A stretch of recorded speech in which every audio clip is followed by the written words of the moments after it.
President, Your Honours, good morning. The list is correct. Once again, Deputy Prosecutor Manjay Nyang to my left, trial lawyer Edward Jeremy behind us, trial lawyer Robin Croft, international cooperation advisor Chantel Daniels, and our very able case manager Grace Go. I'm Karim Khan, the prosecutor.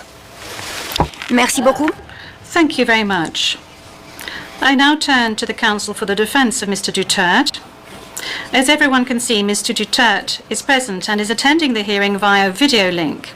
As Mr. Duterte made a long journey involving a considerable time difference, the Chamber authorised Mr. Duterte to follow the hearing at a distance.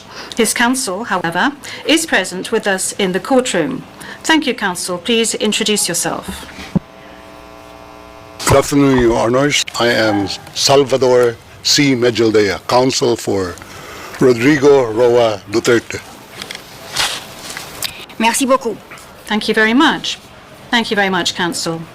I will now introduce the chamber. By my side, we have the Judge Reine Adelaide Sophie Alapini Gansu, the Vice President of the Court, and Judge Maria del Socorres Flores Liera.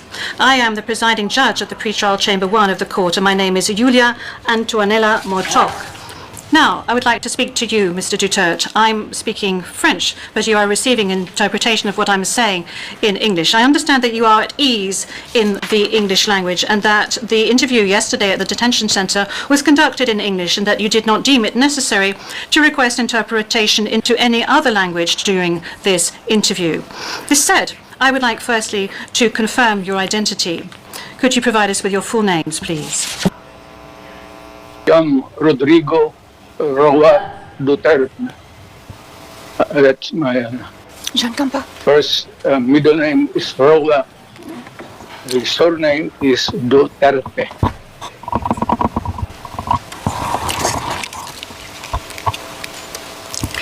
Merci beaucoup. Thank you very much. What is your date of birth? Again,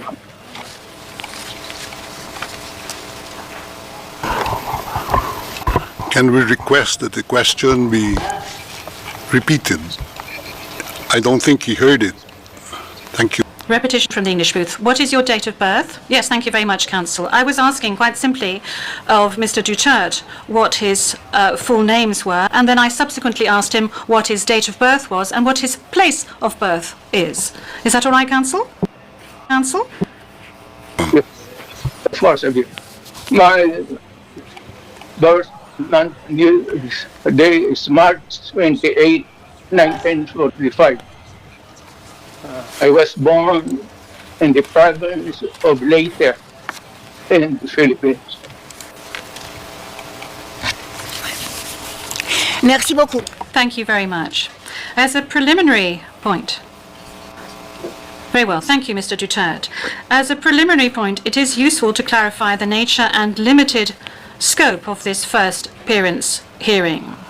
Today's hearing is neither the start of the trial, nor is it a confirmation of charges hearing. During today's hearing, no evidence will be collected or presented, and the issues of Mr. Duterte's guilt or innocence will therefore not be addressed. In accordance with Article 61 of the Rome Statute, the Court's founding treaty, and Rule 1211 of the Rules of Procedure and Evidence, the main purpose of this initial appearance is to answer three questions. Firstly, the Chamber must ensure that the person who was the subject of the arrest warrant has been informed of the crimes of which he is accused. Second, the Chamber must ensure that this person has been informed of his rights as recognized by the Rome Statute. Third, the Chamber must set a date on which it intends to hold a confirmation of charges hearing. The Chamber notes that your counsel, Mr. Duterte, filed two motions, one in relation with today's hearing, and you may be aware that these two motions have not been accepted by the Chamber because of the nature of today's hearing. no further discussion on the matter is necessary during this hearing, because as I said at an earlier stage, the aim of this hearing today is to introduce the parties and to ascertain the charges and to set a date for the confirmation of charges hearing at a later stage.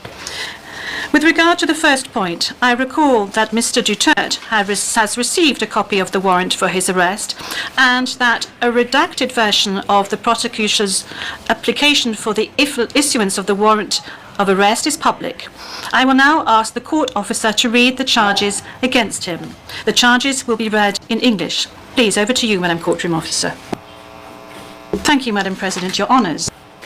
On 7 March 2025, Pre-trial Chamber 1 concluded that there were reasonable grounds to believe that Mr. Duterte is criminally responsible pursuant to Article 25(3)(a) of the Rome Statute as an alleged indirect co-perpetrator for the crime against humanity of murder pursuant to Article 7(1)(a) of the statute as follows.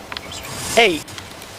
Murder of at least 19 persons, allegedly drug pushers or thieves, killed by members of the Davao Death Squad in various locations in or around Davao City, Philippines between 2011 and 2016.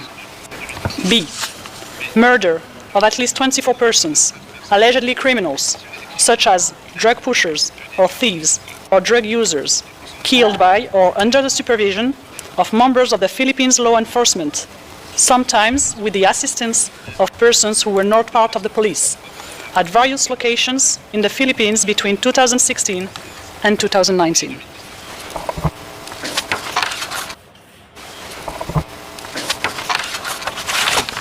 Merci beaucoup, Madame la... Thank you, Madam Courtroom Officer. Mr. Duterte, I'm not going to ask you to stand up because I know your condition, so I'm going to allow you to remain seated. You have just heard the reading of the charges, which are in accordance with the content of the arrest warrant you received. This means that you have been informed of the crimes of which you are accused. And this concludes the examination of the first point mentioned above. I will now turn to the second point, which concerns your rights as a suspect before this court. I will summarize some of these rights, which are of particular importance at this stage of the proceedings. Interpreter, and benefit from the necessary translations to meet the requirements of fairness. You have the right to have the time and facilities necessary to prepare your defense and to communicate freely and